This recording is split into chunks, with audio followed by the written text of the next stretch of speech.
Hi, my curious brains. So, you are here again with Mini, your grammar buddy, from your Learn Forward platform. We are going with your book, The Grammar Hub, and we'll be starting chapter 13 of your book that says about subject verb agreement. We have learnt about subject, we have learnt about verb. Then, what is this subject verb agreement? Okay, let's take a very simple example. Do you agree to what your friends say? Sometimes there can be a clash in views, isn't it? It happens when you talk to your parents also. Sometimes you do not agree with their opinion, isn't it? Same is what we'll be learning in grammar about subject, verb, agreement. And for grammar correct use, it is important that subject and verb should always go in agreement. They should always coordinate. What's this? Let's learn about it. Look at these pictures. Write the correct prepositions in the blank space. The toy car is, where do you find it? Under the chair. The book is, where is it? Relation to drawer, it is in the drawer. Good. The teddy is dash the shelf. Where is it? It is on the shelf. Good. The picture is dash the vases. Where do you see the picture? It is perfect answer. It is between the vases. So you remember how and where to use these words. But what are prepositions? As the word suggests, position.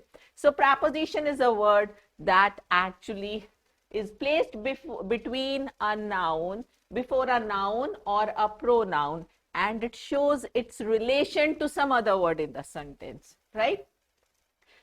Some of the prepositions you already have used here. In, on, you have given so many examples: in, on, under, upon, below, above, between, among, in front of. All these are prepositions. Now we'll be learning them in different categories and we'll be learning about their use also. So let us look at some sentences. Raghav came from New Delhi last week. So from is, it is showing separation, children. Just reason out what is the relation the word is showing. You'll get to know. We will have a meeting in Mumbai. So it is telling you about a place. Okay. The meeting is for the singing competition. So you have a reason here, right? So these are the different prepositions and how they are used. Now going ahead, we'll be categorizing the prepositions. As I told you, there are a few prepositions that are used to denote place, right? Like, to express the relation of place, we use different prepositions like in front of. When there is something face to face, we say in front of. The book is kept on the table. On the table means it is touching the surface and it is above, right? So then we use on. The car parking is behind the wall. So it is just the opposite of in front. In front of means when it is face to face, and behind means when something is hidden, right? Coming to next. The shoe rack is near the window. So that is also telling you about the place. So it is another preposition which shows closeness, right? Park your bicycle against the pillar. So what is the meaning of against? That means when you are taking support of something, when the pressure is put on the other part of the sentence, on the other side of preposition. So park your bicycle against the pillar. That means you can just lean it. Your stand is not working, it means. The speakers are beside the music player. So beside shows next to, side by side. Near means it can be close anywhere around, but beside means side by side. Next, Raman sat between Amit and me. So between is the preposition we use when we talk of something between two, right? But when there are more than two, then we use the word preposition among. For example, if this is one picture, this is another, and here you have a vase, right?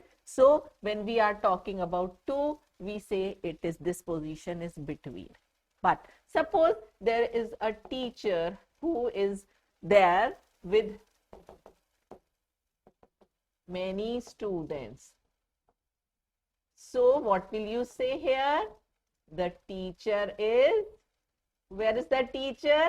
The teacher is among her students, because she is standing with many students there. This is the difference between and among. Now, when you express something above a point, we use the prepositions above and over. But what is the difference, children?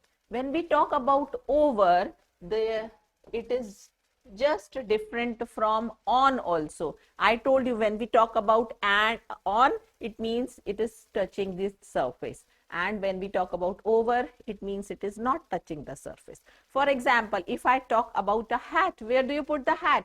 You put it on the head, so it touches your head. But where is the fan?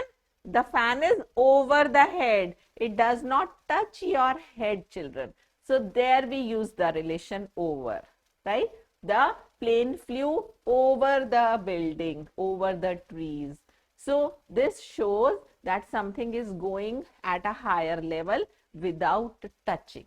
The position is without touching the surface. That is the meaning of over. And what is the meaning of above? Above means we are talking about the level there. Okay, it's not about touching anything. For example, on the wall, we have a clock. It's showing 3 o'clock, and we have some scenery also, suppose. Any picture you have there. Now, they are at the same surface, but then there is a difference in their level. One is at a higher level, the other is at a lower level. Now, here when we talk about the higher level, we will say the clock is above the scenery. Understood? Because they are at the same surface with a different level. So, the higher level will tell you it is above. Let's read an example here. To prevent breakage, place ceramic pots above floor level. So, here we are talking about the level, children. He threw the ball over the roof. So, that means it was without touching. It was not touching the surface.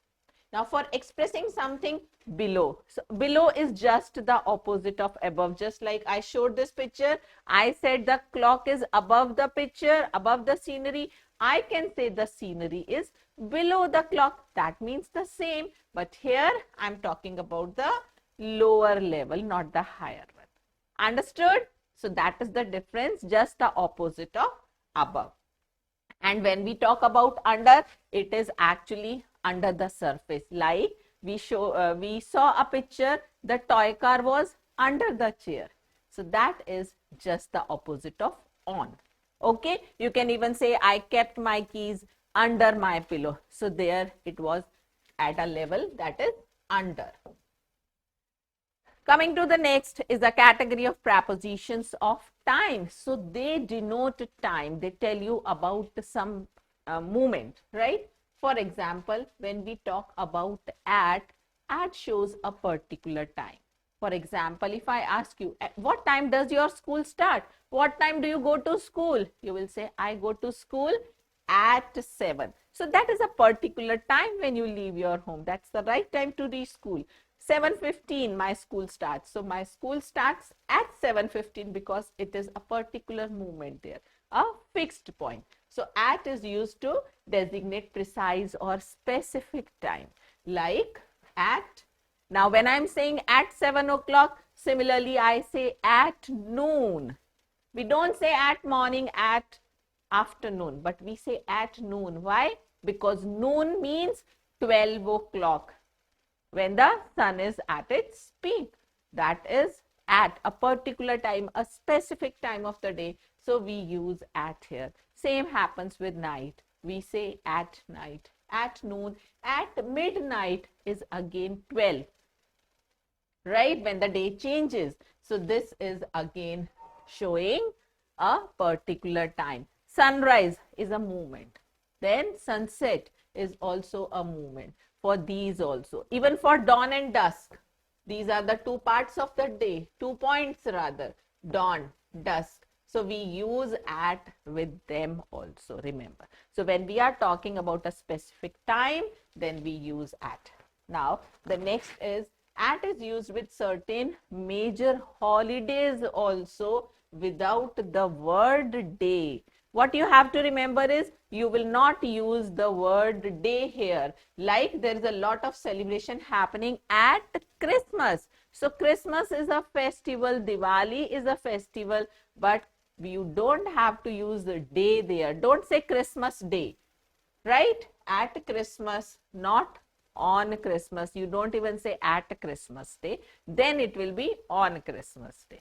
Okay, so this use of word day will make the difference. Now, when we talk about in, that means we are talking about the non-specific times. For example, if I say I was born in September, so that is not a specific time. September is like a month with 30 days. So that is actually non-specific. So it is, I'll say I was born in September.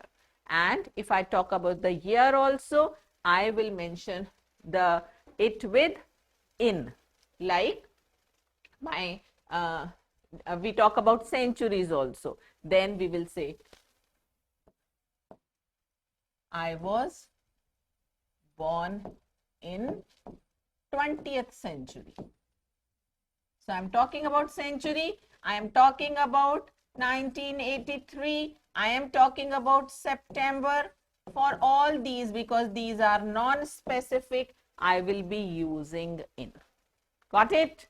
Let's move ahead now. When we talk about the some time during the day, like in the morning, we use in. It's a good time, non-specific. Then we say in the afternoon, in the evening. So with these, we say in, right? My father shaves in the morning. We come from school and sleep in the afternoon. And then he started his career in 1995. So that is again a year. So we are using here in. Again in April. So that gives you a month. So these are all non-specific time. Now what about on? When we talk about dates, we say on.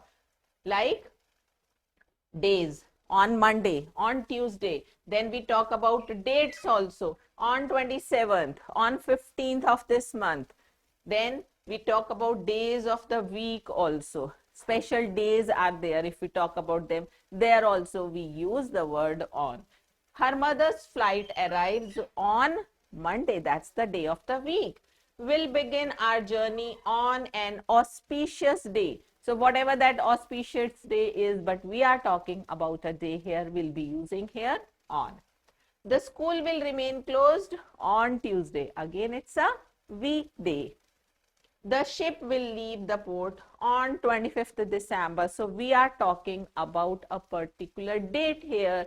Then also we will be using on. So I hope the preposition of place and time are clear. We have still more to learn about the prepositions of time. After is used for events that happen later than another event. When you are talking of two events, we use after there. We use before also there. Before is for something that happens earlier. After is for something that happens later. We also have the prepositions like since, for, by, from, to, and then from, until, during, within, between, beyond. All these express the extended period of time. I have been teaching since 2000. So that shows a span. For these, I can say I have been teaching for 25 years. So that again is a stretched period of time. So we use these prepositions for such extended period of time, children. Next, for is used in the sentences that show a fixed duration of time. For example, I'll take the session for 30 minutes. I'll take the session for an hour. So here we are using the fixed duration. The science laboratory is closed for 2 weeks. So here again we are talking about a fixed duration. The summer break is for a month. So again, that is a fixed duration. So for that we use for. Since is used when we talk about the beginning point of any action. Like I just said, I have been teaching since 2001. So 2001 is the starting point of that journey of teaching. Next, by. By is used with an act completed or to be completed. That means it is the deadline of doing it. So if the teacher says submit your projects by Monday, that means you can start submitting before that also, but Monday is the deadline for it and teacher is not going to accept it after that. So by is the last point. That is the act is to be completed either before that or by that time at the end. The school term will end by February. That means not beyond that. All assignments must be submitted. Oh, see, I talked about Monday. So that is the deadline of submission. Now, from to is used when we talk about the starting point also and the ending point also. Like the school holidays, the exams will start from, the final exams will be from 28th February to 15th March. So we know they'll be starting on 28th February and will end on 15th March. So this is the use of from to. The office will remain open from 10 a.m. to 7 p.m. or 6 p.m. or 2 p.m. So the starting point and the ending point of time. And during is talked when we talk about an action going on or something which is happening throughout that duration. Like I'll be learning dance, I'll be attending dance sessions during vacations. So during means throughout that stretch of journey. Next, between. It is used, I have already explained you the use of between when we talk about between two. Like we have the school will remain closed between the 1st and 7th. So we are talking about the days between 1 and 7. We will not be counting the extreme end. So this was all about the prepositions of time and place. We still have more to learn in different categories. We'll be coming up with another session on prepositions for you. Till then, happy learning, children.